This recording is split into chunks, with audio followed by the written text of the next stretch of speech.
Okay, good day. I am from Global Ace Agency here in Malaysia and I am the Philippine recruiter. I receive your buy data from Avantage Agency in the Philippines. Am I right? Yes, ma'am. Can you speak English or can you understand English? Yes, ma'am. Are you a 100% willing to come here in Malaysia without any hesitation? Yes, ma'am.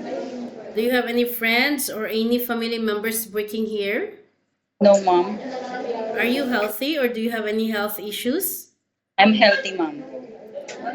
Our interview, this is recorded and it will be uploaded in our YouTube channel, but at the same time, your profile will be uploaded in our website. Do you agree?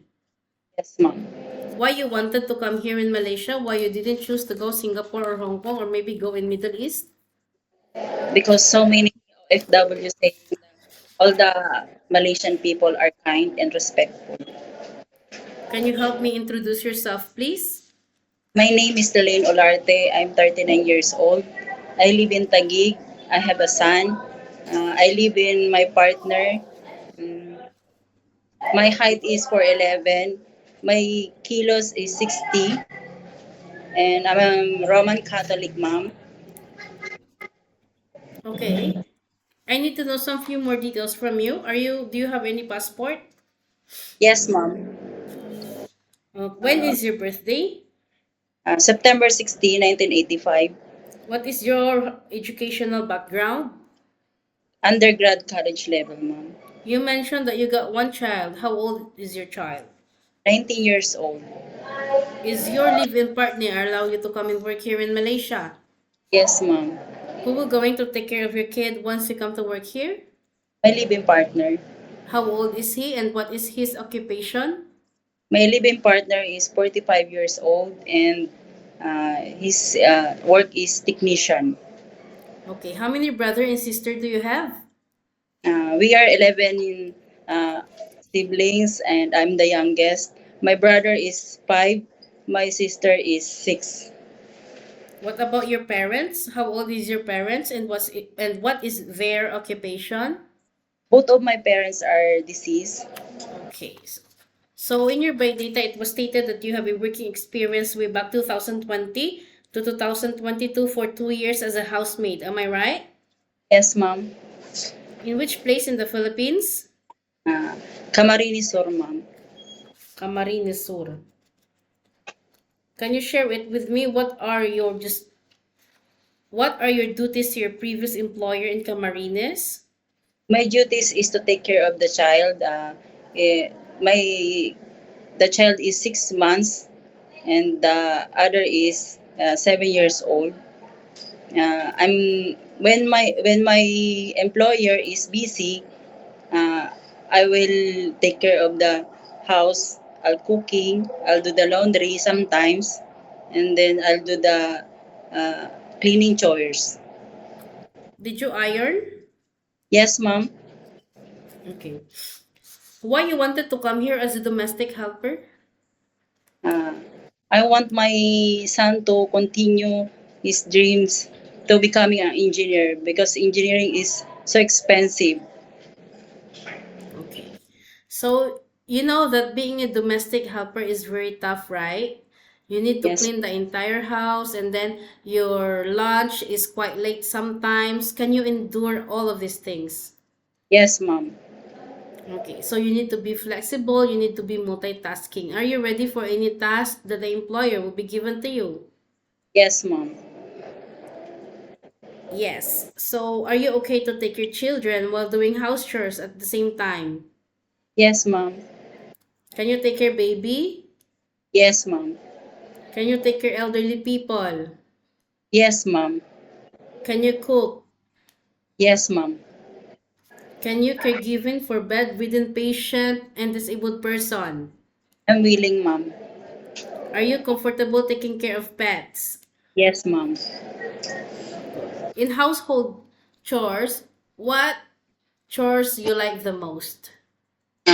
Cleaning the house and most especially cleaning the kitchen and the comfort room. Okay. Are you okay? Do you know how to speak Malay or Mandarin? Ma'am. No. Okay, so you will going to sign a 2 years contract. Any uncertain situations that might happen to your family back in the Philippines, please remind yourself that you cannot easily go back home. Breaching of contract, you know that there will be a consequences, which is you need to pay your employer and at the same time with the agency as nobody forced you to come and work here in Malaysia, right? Yes, ma'am. So how will you gonna fight your homesickness later once it strikes you? How will you gonna fight your stress and at the same time your homesickness? I'm telling myself to focus and to understand that I'm going to do this to find a finance to make my child to continue his dreams. Okay. So why did you leave your last employer in Camarines Sur? Finish contract, ma'am. Finish contract.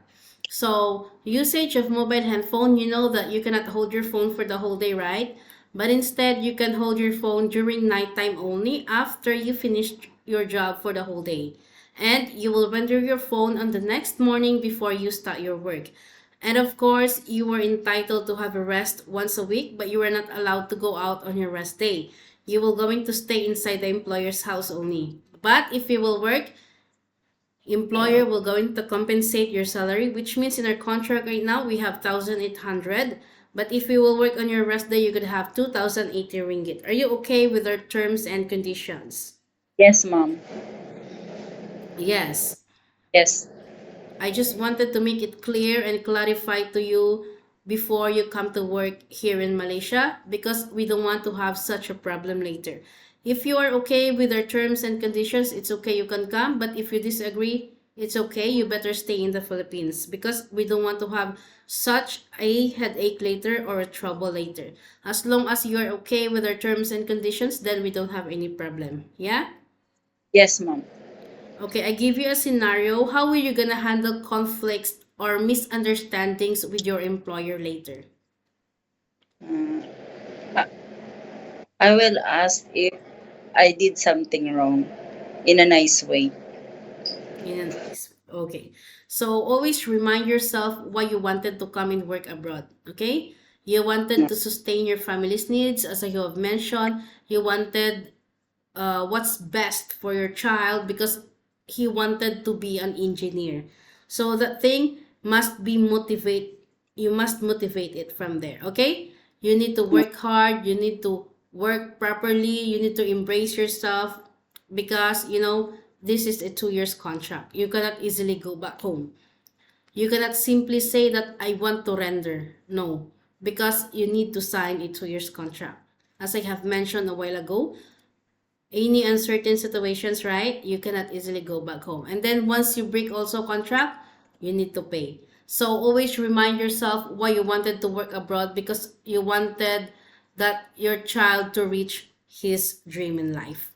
Yeah? Yes, So this is not the Philippines. In Philippines, we might be the boss. We can do whatever we want. But in other countries, we need to humble ourselves. We need to respect the employer. You need to follow the rules and regulations because you will be the one working inside the premises for 2 years. Any problems or any concerns, inform your employer. Yeah? yes, ma'am. I think that's all for now. Thank you for your time. It was my pleasure meeting you. But please stay connected through WhatsApp because Global Ace agents will going to contact you to conduct an interview together with the employer. Yeah? Thank you so Okay, much and have a good day. so much, ma'am.